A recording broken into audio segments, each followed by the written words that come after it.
Welcome to all my dear students in our nuclear physics series. Today we are going to see the binding energy. It is nothing but the nuclear binding energy. But in that binding energy, firstly we are going to study the mass defects. Because the binding energy, it is completely related with the mass defects, and in that near about 3 topics are covered. That is nuclear binding energy, as well as the mass defects. Now let us start with the mass defects. Mass defect क्या होता है उसके according हम लोग क्या करेंगे, इसको देखेंगे.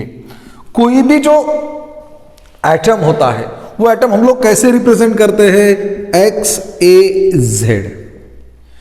अब ये Z क्या होता है थोड़ा सा डिटेल में देखते हैं. ये Z होता है हमारे पास जो प्रोटॉन्स होते हैं उस एटम्स के अंदर वो, और ये क्या होता है, ये जो एटॉमिक मास नंबर होता है ये क्या बताता है, it is nothing but the shows the value of a neutron when we are going to calculate A minus Z. अब जो एटम है, एटम सिंपली रिप्रेजेंट क्या करता है, protons as well as the neutrons के नंबर से represent करता है. अब क्या किया, हम लोगों को क्या देखना है, हम लोगों को क्लियरली देखना है कि मास डिफेक्ट क्या होता है, मास डिफिशियंसी क्या होती है.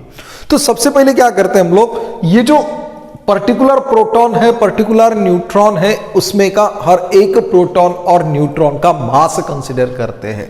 सपोज कोई भी एटम ले लो, उसका जो प्रोटॉन है न्यूक्लियॉन्स के अंदर जो प्रोटॉन है उसका मास है mp.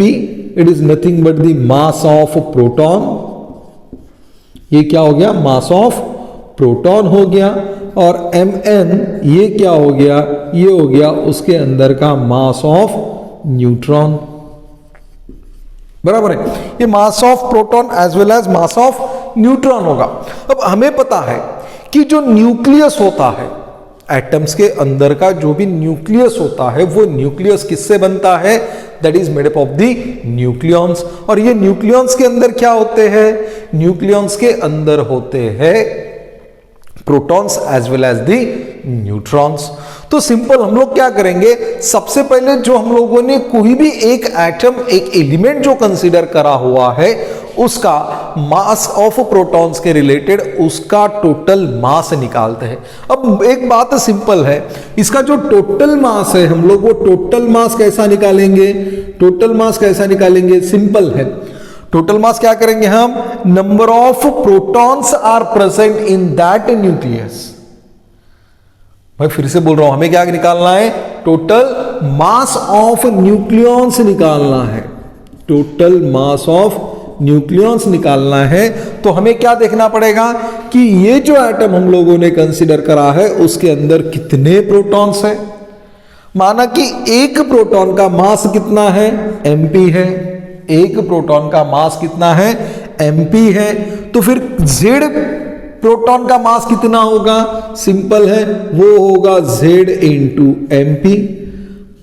प्लस हम टोटल मास निकाल रहे हैं, प्लस क्या हो गया, उसके अंदर टोटल न्यूट्रॉन्स कितने हैं, एक न्यूट्रॉन का मास कितना है, mn है. तो नंबर ऑफ न्यूट्रॉन का मास कैसे होगा, न्यूट्रॉन कैसे निकालते हैं हम लोग students, that is nothing but the a minus Z into mn, a minus Z into mn. तो ये क्या हो गया, ये हो गया हमारा total mass of the nucleons.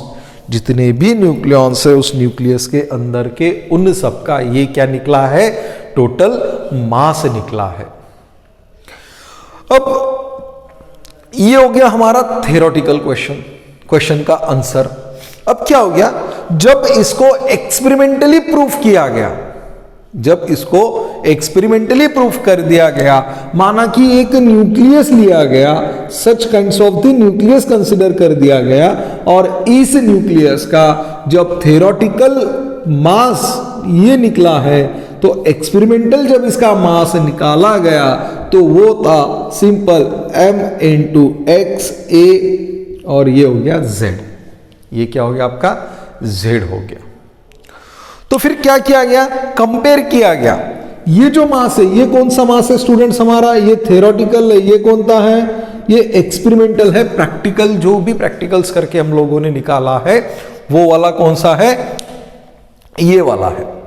तो जब ये दोनों को स्टडी किया गया, जब ये दोनों को स्टडी किया गया, किसको, थ्योरेटिकल मास को as well as the experimental mass को, जब इन दोनों को स्टडी किया गया तो उनको इसके अंदर कुछ डिफेक्ट, कुछ एरर्स दिखाई देने लगे। कौन से थे, तो ये वाला जो एक्सपेरिमेंटल वाला जो मास है एज कंपेयर टू थ्योरेटिकल मास, जो एक्सपेरिमेंटल मास निकला गया वो निकाला गया था, इसका मिनिमम था और इसका मैक्सिमम था। मींस क्या था, इसकी जो वैल्यू थी इसकी वैल्यू ग्रेटर थी, सॉरी इसकी वैल्यू लो थी as compare to this one, as compare to this one. अब इसको एक सिंपल आपको अगर मैं एग्जांपल देना चाहूं तो हम लोग क्या करते हैं, ड्यूटेरियम लेते हैं। ड्यूटेरियम के अंदर क्या है, 1 प्रोटॉन है और ऑब्वियसली ये क्या है हमारा, ये जो ये A रिप्रेजेंट करता है तो A माइनस Z कितना हो गया, 1 हो गया।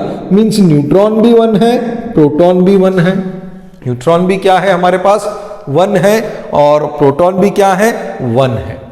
तो जब इसके अकॉर्डिंग स्टडी की गई, इसके अकॉर्डिंग स्टडी की गई तो क्या समझ में आ गया था कि इसकी जो वैल्यू है एक्सपेरिमेंटली वो कम है और प्रैक्टिकली कैसी है, ज्यादा है। तो चलो इसको सॉल्व करते हैं, फिर मैं इसका फार्मूला आपको बताऊंगा, ठीक है। अब इसको कैसे सॉल्व किया, देखो सिंपल, हमें पता है ये क्या है, एक न्यूट्रॉन है, ये क्या है, एक प्रोटॉन है। तो एक न्यूट्रॉन की वैल्यू हम लोगों को पता है, एक न्यूट्रॉन की वैल्यू कितनी होती है, एक न्यूट्रॉन की वैल्यू होती है 1.0087 1.0087 AMU। और जो हमारा प्रोटॉन है उस प्रोटॉन की वैल्यू क्या होती है 1.0073 AMU। अगर हम इसका टोटल मास निकालते हैं तो इसका टोटल मास क्या आएगा, इसका एडिशन और इसका एडिशन आएगा। तो वो क्या होगा, सिंपल वो होगा 1.0073 प्लस 1.0087 AMU बराबर है, ये क्या हो गया हमारा, ये हो गया टोटल मास हो गया हमारा। कौन सा वाला, ये चल रहा है हमारा थ्योरेटिकल वाला, ये कौन सा चल रहा है हमारा थ्योरेटिकल वाला। तो ये कितना आएगा स्टूडेंट्स 0610.2 AMU, ये आ गया आपका। लेकिन जब इसको एक्सपेरिमेंटली प्रूफ किया गया, जब इसको एक्सपेरिमेंटली प्रूफ किया गया तो उसका एक्सपेरिमेंटली कितना आया, एक्सपेरिमेंटली इसका आया 2.013 समथिंग, 2.01336 AMU, ये वाला इसका आगे वैल्यू। तो बच्चों इन दोनों में जब देखा गया तो क्या पता चलता है, इसकी जो वैल्यू है एक्सपेरिमेंटली या प्रैक्टिकली हम लोगों ने जो मास निकाला है इस ड्यूटेरियम का वो कम है as compare to theoretical, as compare to theoretical. अब इसको एक ही इसमें कैसा निकालेंगे हम लोग, इसको निकालने के लिए सिंपल सा एक फार्मूला हम लोगों को यहां पे पता है, ऑलरेडी पता है हमें। देखो कैसे पता है, अब टोटल मास तो हम लोग निकाल रहे हैं तो उसका डिफरेंस कैसा निकालेंगे। अब ये तो डिफरेंस हो गया ना, इसका और इसका हमें डिफरेंस निकालना था ना, तो वो कैसे निकाल सकते हैं हम लोग, डेल एम, ये हो गया टोटल मास बराबर है। तो टोटल मास कैसा है, डिफरेंस है उसका, यानी ये हो गया ZMP ये वाला plus A minus Z into MN, ये वाला भी आ गया आपका, ये वाला भी यहां पे आ गया। अब क्या करना है, हमें डिफरेंस निकालना है, दैट मींस माइनस ऑफ ये जो मास निकला है it is the mass of XAZ। तो ये मानो किसी का भी हो सकता है, यहां पे कोई और भी आप लोग एटम एलिमेंट्स कंसीडर कर सकते हो। तो ये सिंपल फार्मूला आ गया। तो चलो वापस इसके ऊपर आते हैं। ये तो फार्मूला बहुत इजी है। ये क्या है, ये हमने लोगों ने निकाला था थ्योरेटिकल, ये था हमारा प्रैक्टिकल। जब इन दोनों को आप माइनस करोगे तो क्या आएगा, आपका मास डिफेक्ट आएगा, डिफिशियंसी आ जाएगी उसके अंदर की। चलो वो भी कैलकुलेट कर लेते हैं। तो ये क्या होगा, इसमें से ये माइनस कर लो, ये क्या हो गया, ये वाला हो गया, ये क्या हो गया, ये वाला हो गया। अब ये दोनों को आप लोग जब माइनस करोगे तो सिंपल वो आपका आएगा 0.0604024 AMU, ये आ गया आपका 0.0024 AMU। तो स्टूडेंट्स ये क्या है, ये है हमारा मास डिफेक्ट, मास डिफिशियंसी, जो इन दोनों के डिफरेंस का theoretical as well as the practicals, ये दोनों का जब हम लोग डिफरेंस निकालेंगे तो वो निकलेगा हमारा मास इफिशियंसी, मास डिफेक्ट बोलते हैं हम लोग उसको। तो जो न्यूक्लियस है, हमें एक सिंपल बात तो यहां पता है कि जो भी न्यूक्लियस होता है ना, वो न्यूक्लियस किससे बनता है, प्रोटॉन्स और न्यूट्रॉन से बनता है। तो प्रोटॉन्स और न्यूट्रॉन्स जो है, अब सिंपल समझ लो इसको स्टूडेंट्स, अब सिंपल समझ लो, ये एक न्यूक्लियस है। ये न्यूक्लियस के अंदर क्या है, एक प्रोटॉन है, एक न्यूट्रॉन है। समझ लो, प्रोटॉन्स और neutrons have the different values. तो समझ लो कि एक प्रोटॉन्स और एक न्यूट्रॉन से ये बना हुआ है। ओके, अब ये प्रोटॉन और न्यूट्रॉन से बना हुआ है, that means they have the some force. वो किसी ना किसी तो भी फोर्स की वजह से एक दूसरे से बाउंडेड है। ऑब्वियसली अगर बाउंडेड नहीं होते तो वो बाहर आ जाते, ये तो सिंपल बात है। वो बाउंड है, एक दूसरे से वो कनेक्ट है, that means they have the some attractive force was there. Obviously they have this some attractive force which is theirs. तो एक जब हम फोर्स के रिलेटेड अगर बात करते हैं तो हमें एक सिंपल चीज पता है कि इसके अंदर एक प्रकार का न्यूक्लियर फोर्स होता है, और जो न्यूक्लियर फोर्स होता है उसकी जो रेंज आती है निकल के, वो होती है 10⁻⁻14 m। वो कितनी होती है, 10⁻⁻14 m। हमें पता है जो न्यूक्लियर फोर्स है उसकी रेंज कैसी है, बहुत शॉर्ट रेंज फोर्स है, बराबर है। बट वो फोर्स कैसा है, फोर्स वेरी स्ट्रांग है। फोर्स कैसा है, वो वेरी स्ट्रांग है। रेंज छोटी हुई तो क्या हुआ, फोर्स उसके अंदर का बहुत ही ज्यादा है, स्ट्रांग फोर्स उसके अंदर निकल के आता है। तो ये सिंपल बात है। अब हम लोगों ने क्या किया कि ये जो बात है, ये बात समझने के लिए हमने आइंस्टाइन की एक बात यहां पे समझ ली। आइंस्टाइन ने क्या कहा था कि जो भी मास होता है, एक्स्ट्रा मास जो होता है, वो मास जो भी डिफरेंस आता है दो मास का, वो मास किसमें कन्वर्ट होता है, which is converted into energy, and due to that energy some amount of force will be produced, and these produce are bound or bind these kinds of protons and neutrons in the nucleus, in the nucleus। ये simple बात पता है हमें। तो ये force कहां से आया, ये फोर्स आया हमारा, ये वाला जो है, ये वाला और ये वालों का जब हमने डिफरेंस किया, डिफरेंस करने के बाद जो ये फोर्स निकल के आया, ये सॉरी ये मास डिफेक्ट होके आया, तो इस मास ने क्या किया, इस मास ने खुद को कन्वर्ट किया एनर्जी में, और वो एनर्जी कहां यूटिलाइज की गई, प्रोटॉन्स और न्यूट्रॉन्स को बाइंड करने के लिए। जो फोर्स बना प्रोटॉन्स और न्यूट्रॉन्स के बीच का, वो फोर्स बनने के लिए उनको जो एनर्जी मिली, वो एनर्जी आपकी कहां से आई, इस मास डिफेक्ट से आई। अब जो फोर्स आ रहा है, जो प्रोटॉन्स और न्यूट्रॉन के बीच में का जो फोर्स आ रहा है, उस फोर्स को नाम दिया गया बाइंडिंग एनर्जी का। Why? Because these मास, ये जो मास है ना, ये मास किसमें कन्वर्ट हो गया, एनर्जी में कन्वर्ट हो गया और उस एनर्जी ने इस प्रोटॉन और इस न्यूट्रॉन को बाइंड करने की कोशिश की, उसको बांध के रखने की कोशिश की। अब वो तो हमें पता चल गया, लेकिन हमें किस में इंटरेस्ट है? हमें इंटरेस्ट है बाइंडिंग एनर्जी में। हमें किस में इंटरेस्ट है? बाइंडिंग एनर्जी में इंटरेस्ट है। तो बाइंडिंग एनर्जी क्या कहती है? बाइंडिंग एनर्जी को निकालने के लिए हमें क्या करना पड़ेगा? सबसे पहले यह ढूंढना पड़ेगा कि उस एलिमेंट के अंदर का जो फोर्स है वो फोर्स कितना है, वो फोर्स कितना है। अब मानो कि एक ये न्यूक्लियस है, ये न्यूक्लियस के अंदर ये वाला प्रोटॉन है, ये वाला न्यूट्रॉन है। अब हमें क्या करना है? इस दोनों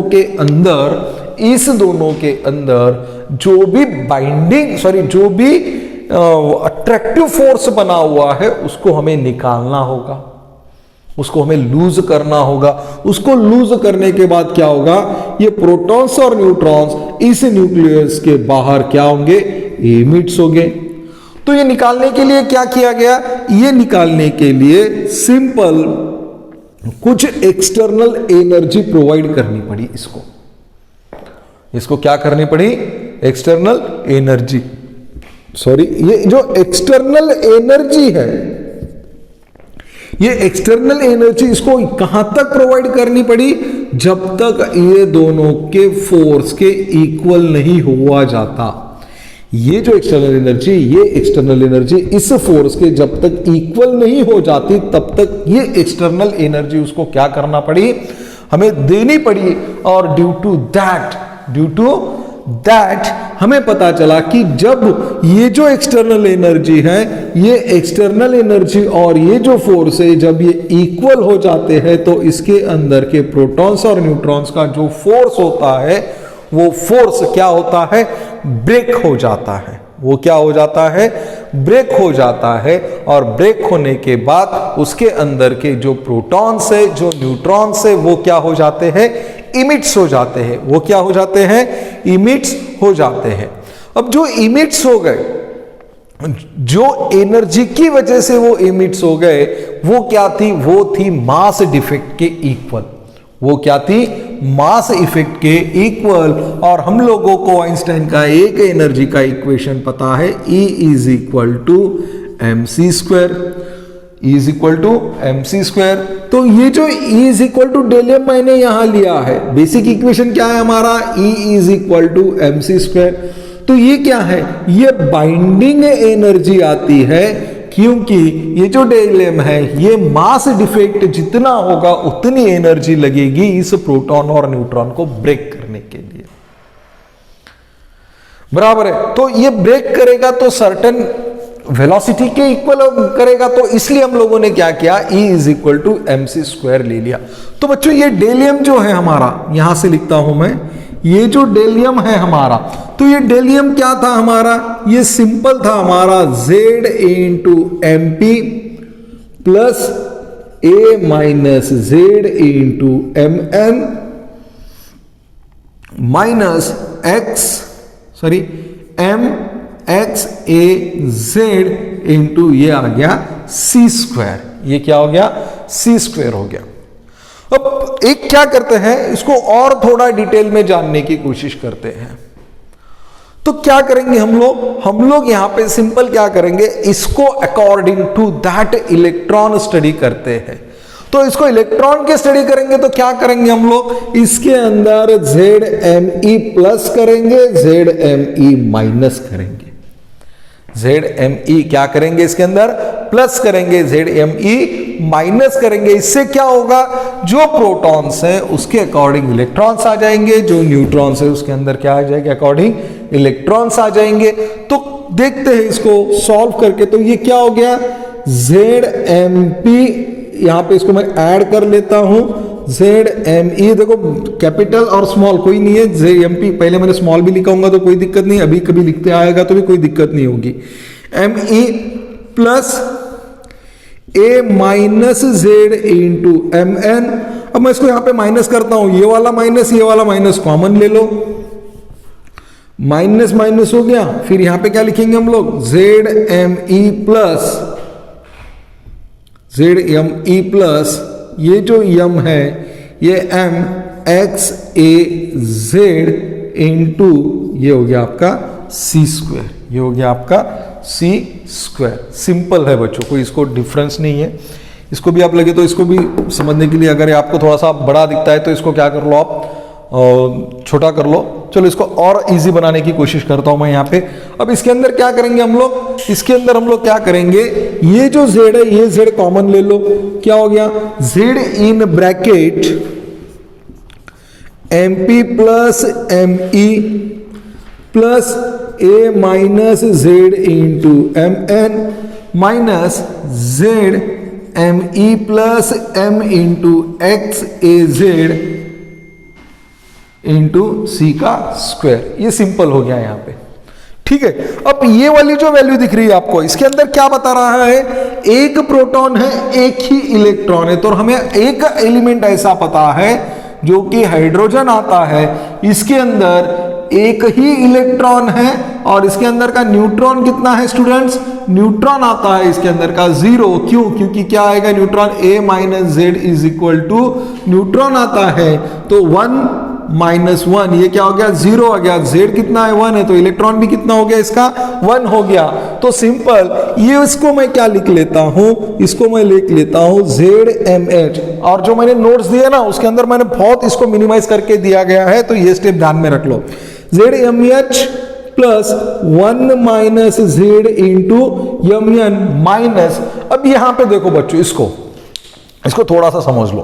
अब इसके अंदर क्या है, ये क्या है आपका XAZ, ये कोई भी एक एटम है जिसका मास क्या है m है, जिसका मास क्या है m है। और उसके अंदर आप लोग क्या कर रहे हो, number of mass of electron add कर रहे हो। तो z जो भी आपके इलेक्ट्रॉन्स है वो इलेक्ट्रॉन्स आप इसके अंदर क्या कर रहे हो, ऐड कर रहे हो। देखो बच्चों फिर से सुनो, ये क्या है, एक परिपूर्ण एटम है, कंप्लीट एटम है जिसका मास नंबर a है और प्रोटॉन्स की जो वैल्यू दी गई है वो कितनी है z है। अब उसके अंदर आप लोग z इतने ही इलेक्ट्रॉन्स अगर ऐड करते हो तो ये क्या हो जाएगा, ये हो जाएगा आपका पूरा का पूरा एक एटम हो जाएगा।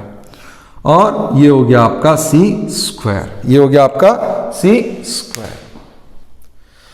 तो ये सिंपल हो गया। ये क्या हो गया आपका एनर्जी आ गया, कौन सा वाला एनर्जी आ गया, बाइंडिंग एनर्जी आ गया। कौन सा वाला एनर्जी आ गया, बाइंडिंग एनर्जी। हम लोगों ने क्या किया, यहां पे सिर्फ और सिर्फ बाइंडिंग एनर्जी निकाला जो कि हमें डिफरेंस बता रहा था according to that mass defect. लेकिन हमको इसके अंदर इंटरेस्ट है क्या, नहीं है। हमें किसके अंदर इंटरेस्ट है, उस न्यूक्लियस के अंदर जितने भी इलेक्ट्रॉन्स ने प्रोटॉन्स और न्यूट्रॉन्स ने न्यूक्लियॉन्स बनाए हुए हैं उसकी हमें जरूरत है। तो हमें क्या करना पड़ेगा, सिंपल उसकी एनर्जी कैलकुलेट करना पड़ेगा, बराबर है। तो उसकी जब हम लोग बाइंडिंग एनर्जी कैलकुलेट करेंगे, देखो समझो बाइंडिंग एनर्जी कैलकुलेट करेंगे वो कितनी थी, डेलियम इंटू सी स्क्वायर थी। तो एक बात बताओ, ड्यूटेरॉन हम लोगों ने देखा, ड्यूटेरॉन की डेलियम की वैल्यू कितनी आई थी 0.0024, बराबर है। ये किसकी थी, ये टोटल मास डिफेक्ट था, किसका, ड्यूटेरॉन था। लेकिन हमें किसकी निकालनी है, एक एंगस्ट्रॉम यूनिट की निकालनी है। और हमें एक एंगस्ट्रॉम यूनिट की वैल्यू पता है जो कि कितनी होती है 931.51, सिर्फ 5 तक ही ले लो इसको, चलो 5 million electron volt, million electron volt, इतनी एक वैल्यू है। तो ये अगर इसको मैं ये एनर्जी के रिलेटेड निकालूंगा तो वो कितनी आएगी 0.0024 मल्टीप्लाई बाय 931.5। अब जब आप लोग इसकी वैल्यू कैलकुलेट करोगे तो इसके binding energy according to that वो नियर अबाउट आएंगे 2.235 AMU। ये क्या हो गई इसकी बाइंडिंग एनर्जी 2335 होगी ये, 2335। चलो ठीक है, इसको कोई इतना नहीं, आप लोग कैलकुलेट कर लो, मैंने ओगम में कैलकुलेट किया था इसको, ठीक है। तो ये होगी इसकी बाइंडिंग एनर्जी होगी। लेकिन ये टोटल बाइंडिंग एनर्जी आ गई हमारे पास। हमको इसके अंदर इंटरेस्ट है क्या, नहीं है। हमको किसके अंदर इंटरेस्ट है, हमें इंटरेस्ट है एवरेज बाइंडिंग एनर्जी पर न्यूक्लियॉन्स के, किसके, एवरेज बाइंडिंग एनर्जी पर न्यूक्लियंस, इसको हम बोलेंगे बाइंडिंग एनर्जी पर न्यूक्लियंस। और ये जो कैलकुलेट होके आएगी वो रहेगी हमारे उसके अंदर की पर न्यूक्लियंस की बाइंडिंग एनर्जी। तो वो कितनी होगी, सिंपल। अब क्या करेंगे हम लोग, इसको पहले फार्मूले में कन्वर्ट कर लेंगे। तो बाइंडिंग एनर्जी का बेसिक फार्मूला क्या निकला था हमारा, सिंपल था, जेड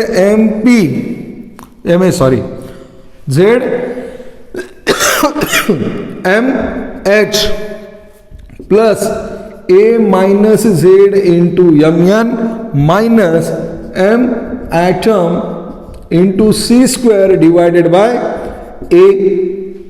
जितने भी न्यूक्लियस है उसके अंदर के, उसको हमने किससे डिनोट किया, ए से डिनोट किया। माना कि अगर हम लोग न्यूट्रॉन की निकाल रहे हैं तो कैसे निकालेंगे हम लोग, ये क्या थी हमारा, ये बाइंडिंग एनर्जी कितना निकला हमारा 2.2335 डिवाइडेड बाय ए कितना है हमारे पास, न्यूट्रॉन क्या है हमारा H21, ए कितना है 2 है, तो कितना आएगा ये 1.11 समथिंग आ जाएगा, 1.11 समथिंग आ जाएगा। और ये होगा आपका मिलियन इलेक्ट्रॉन वोल्ट। ये क्या होगा आपका, मिलियन इलेक्ट्रॉन वोल्ट। तो स्टूडेंट्स ये तो बहुत सिंपल तरीका बाइंडिंग एनर्जी को स्टडी करने का, और अकॉर्डिंग टू दैट मैंने नोट्स के अंदर इसको और थोड़ा सा डिटेल देने की कोशिश की है। और ये जो इक्वेशंस है वो इक्वेशंस आपको याद रखना है। न्यूक्लियर बाइंडिंग एनर्जी पूछो या मास डिफेक्ट पूछो या बाइंडिंग एनर्जी पूछो, अब हम लोगों को एग्जाम में यही पूरा का पूरा लिखना होता है। और आई थिंक ये इतना इजी वे से आपको समझ में आया होगा। So guys, thank you so much and enjoy your day.